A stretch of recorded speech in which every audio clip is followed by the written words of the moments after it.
Yo, what's up, everybody? It's Hitmanbk, and we've got another filthy casual video for you right now for the First Descendant. And I'm going to go over why you're probably not doing as much damage, and just some things, from a perspective of what's going on inside the game and systems that you may or may not know about that are worth knowing. So sit back, relax, hit the like button and subscribe button. Let's get into it.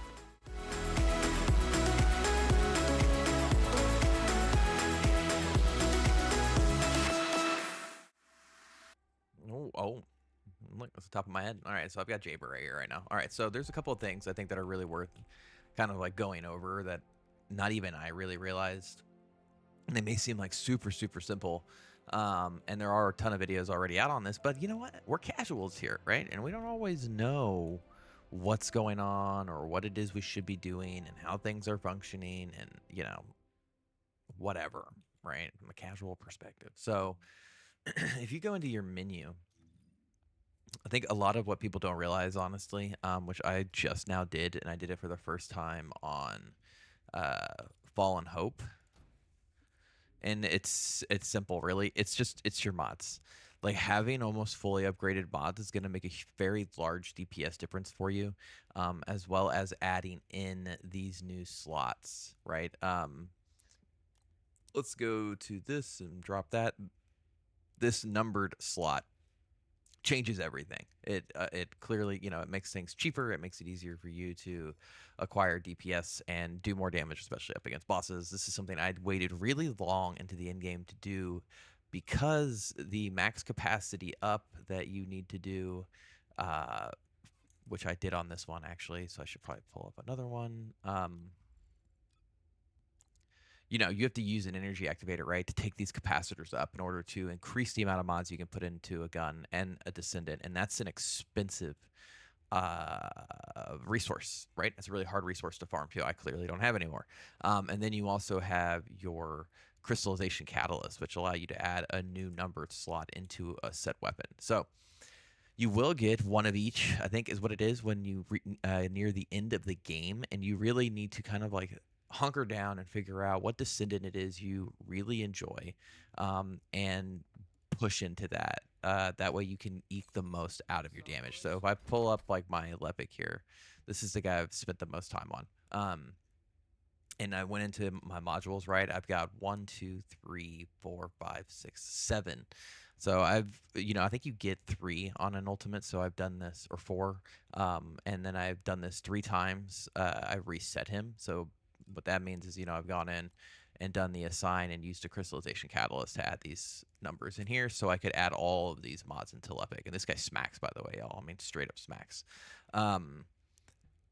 And that really helped me push past hard mode executioner. I had a huge issue getting past that, and it really what it came boiled down to was my weapon, Fallen Hope, getting just one extra uh, module. What is this even called? Socket type module socket type in allowed me to eke more damage out of my Fallen Hope, and that combined with my Descendant modules really sold. You know really send it home. So if you find yourself in the lieu of getting the crap beat out of you, make sure you are make sure you pick at least one weapon that you can increase the capacity on and add a new module ID number on it. Changing the name of this over and over again, which is hilarious. Can you tell I know what I'm talking about? Also, you want to pay attention to your defense and your max HP. A lot of the people I play with say you should have over 10,000 max HP. I don't have a Lepic has a essentially a survival mechanic to him at the end there. So about 7 or 8 seems to be fine for me. And that's coming from obviously using the increased HP module. There's also an increased defense module that's really good. And then you're going to get a lot of it from your components. So I've got max HP, max HP. This is terrible, but I'm using it for the 2 set rounds. But this should be defense or HP and then max HP. And that's how I'm getting, those are things you really want to focus on. And if you're having a really hard time, you want to focus on raising your HP, raising your defense, upgrading at least one weapon, and upgrading your descendant at least. I would probably say 2 times. I think at 2 times I really started feeling the DPS output and helping me get into the hard mode Colossus fights.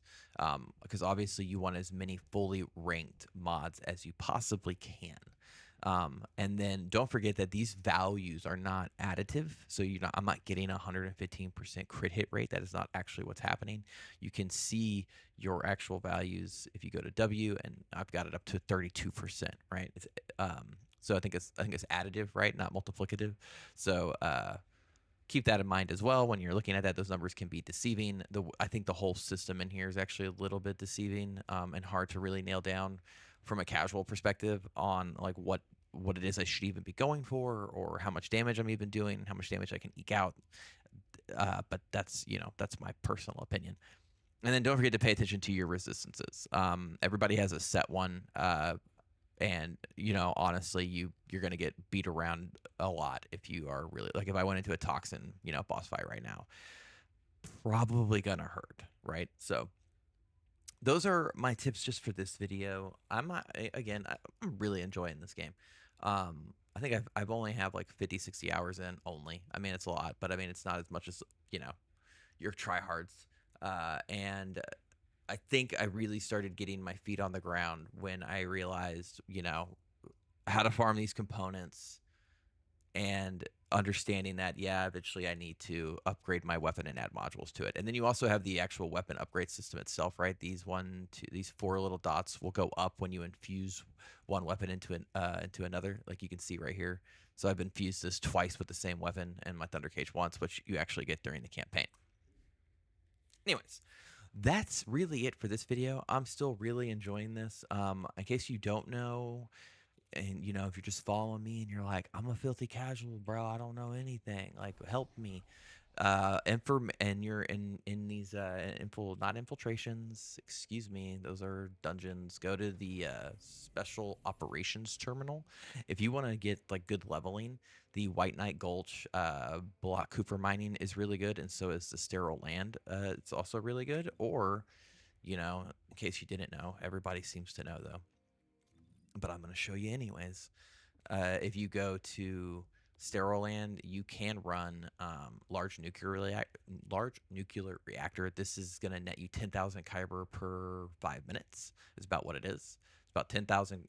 Yeah, 10,000 kyber per 5 minutes. Plus you get XP and some gold. Or you can do anticipated ambush point, which everybody is doing. You can just run this, and it's the same thing. It's around just over 10,000 per 5 minutes, plus XP, plus all these mods.